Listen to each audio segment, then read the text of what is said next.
So, speaking of which, the biggest trial of the year is in many ways already underway. And we haven't even reached the climax of this trial, the pinnacle. In fact, we're actually still in discovery. And I'm not talking about a certain hush money case or any other of the myriad cases that a former president might be facing. I'm not talking about any of the legal battles working their way through the Supreme Court.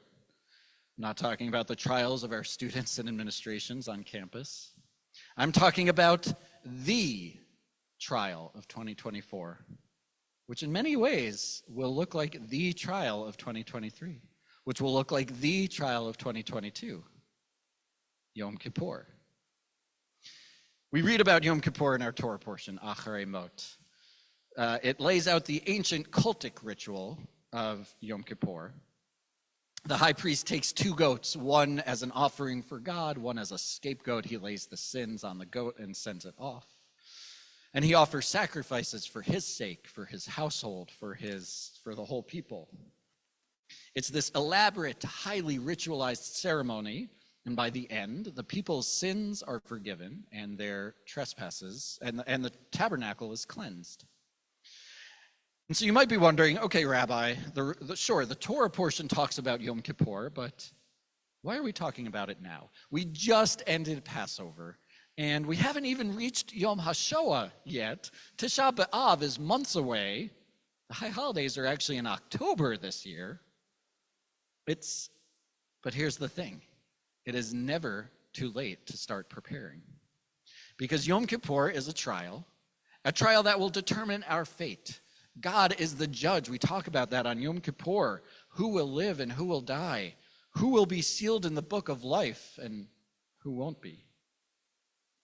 Our actions from the whole year are on trial.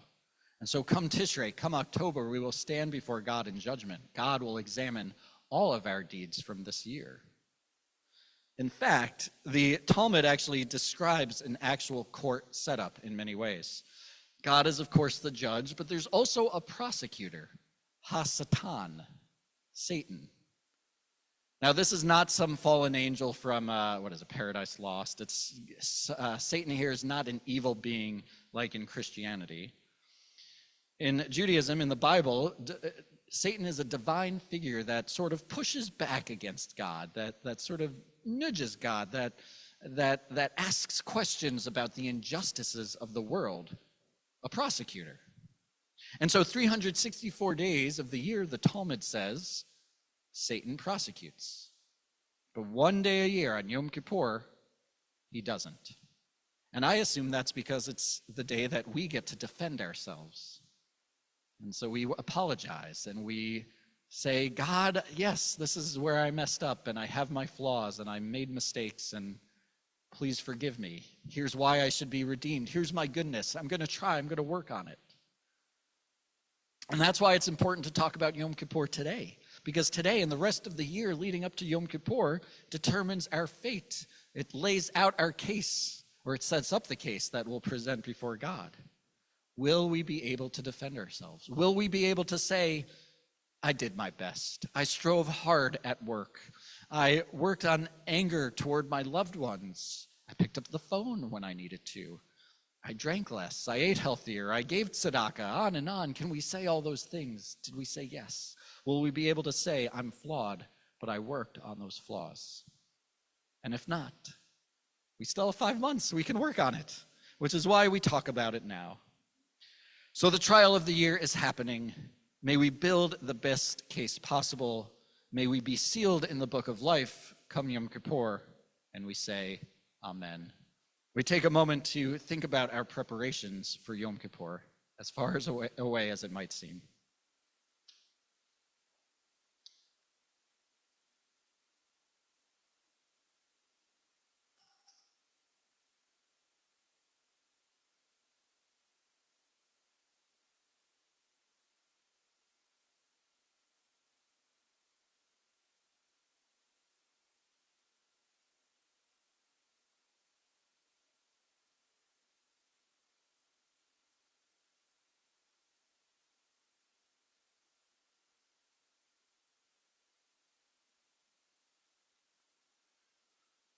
Now I invite us to rise on page 280.